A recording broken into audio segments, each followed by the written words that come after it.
Democratic hopefuls using their Spanish skills to stand out on last night's debate stage. The Hispanic vote matters a lot. Will this help them get it? So how was it perceived? Let's ask Florida GOP Senator Marco Rubio. Senator, you saw the segue. I know you watched last night. You saw the segue to Spanish by at least 3 candidates. Is that effective in the Hispanic community as you know it? Bueno, primero, muchas gracias por tenerme hoy con ustedes. Am I watching Univision? Oh, sorry, wrong network. But look, I think that the problem is they didn't have answers to real problems. They didn't have an answer in English. They didn't have an answer in Spanish. They did the border crisis. Okay, you've got children. You saw this tragic picture a couple days ago of a father and a daughter who drowned. It's very sad what's happening. It's terrible. But the solution to their problems is not that dangerous journey. These guys tell you, they want to decriminalize crossing the border. They're fighting us now on providing more money to take care of people that are already here. They don't want to do anything about the laws that are actually luring people here.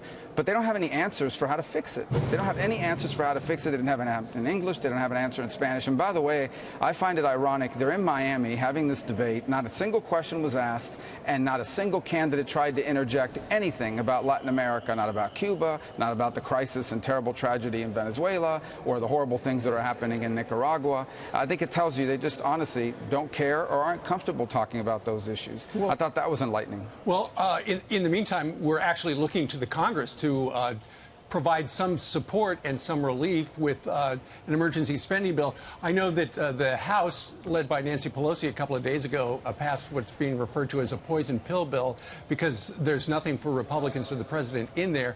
Meanwhile, there's a bipartisan bill that's passed the Senate. So what's going to happen next before you guys leave town?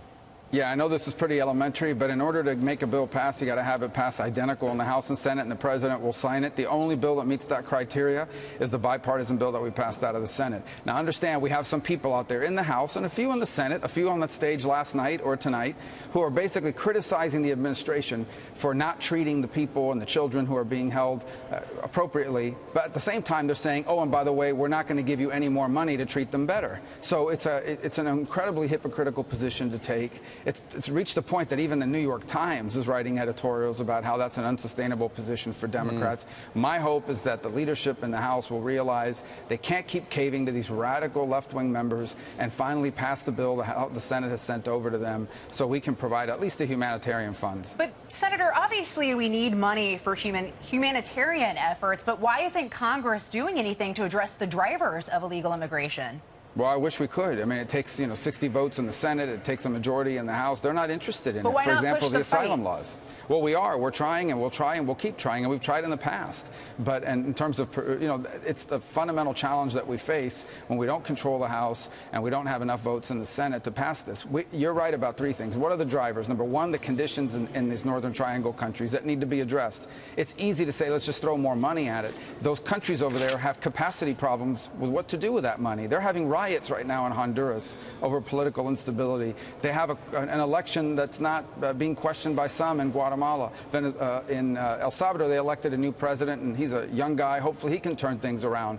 That's one part of it. But the other is we have laws that are basically inviting people to do this. When somebody makes the journey, they call back home, hey, I made it, that encourages more people to do it and to bring their kids with them, or sometimes to send their kids with a stranger. And we have laws that are luring people into this dangerous journey, and that has to be fixed. I'm ready to do that right now. Right, I would hope so. Lindsey Graham drew something up. There was some word about Dick Durbin working with him on something bipartisan. Has that gotten to Marco Rubio's desk?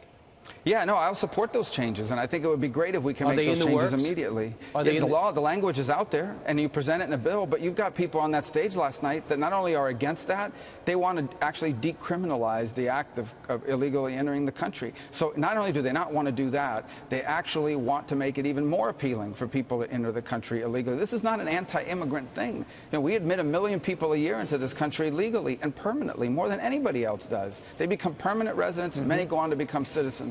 This has to do with, are we going to have laws or not have laws on who can come in, how you come in, and when you come in? And if you're going to have laws but you don't enforce them, you don't have those laws. And their argument is, yes, have laws, but ignore the laws. And that's a ridiculous position, and it's contributed heavily to this crisis. Well, the Democrats now agree with the Republicans that there is a crisis on our southern border, but they would like to simply address the humanitarian issue, whereas the Republicans would like to address border security and the whatnot, and humanitarian. Yeah, well, they don't agree. They agree that they agree there's a crisis, but for them, the crisis is not that thousands and thousands of people are coming here with their children illegally. The crisis is that we're not allowing them to just walk in, sign a paper, and stay. That's the crisis for them. And what they don't understand is that if we did what they wanted, the numbers of people coming could potentially double. That is what they are advocating. That is the radical position that they've taken. It's a dangerous position, way outside the mainstream, frankly, inconsistent with the Obama administration and what they did just a few years ago. It's just that they want to decriminalize coming into our country illegal, and they actually have they feel as though they have momentum behind it. But how does that play with legal immigrants? Well, first of all, it doesn't. I mean, look, everybody feels sad for what we're seeing, okay? I understand somebody's in danger, they're frightened, they're desperate, their loved one is already living here and they want to be reunited. We all understand the human side of it. We do. But policymaking is about our national interest. What country in the world could possibly have a law that says you can come here, anyone who wants to come can come here, all we ask you to do is sign a paper. I know we may have a law that says you're not supposed to do it, but we're not going to do anything about that law. You know what that's going to happen? You're going to quadruple the number of people making that dangerous journey.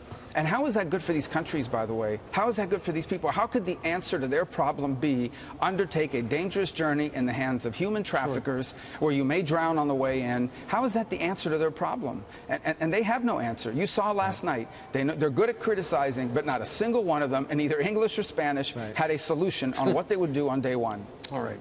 Marco Rubio, who knows so much about the topic. Sir, thank you very much for joining us. And thanks for speaking English. Appreciate it.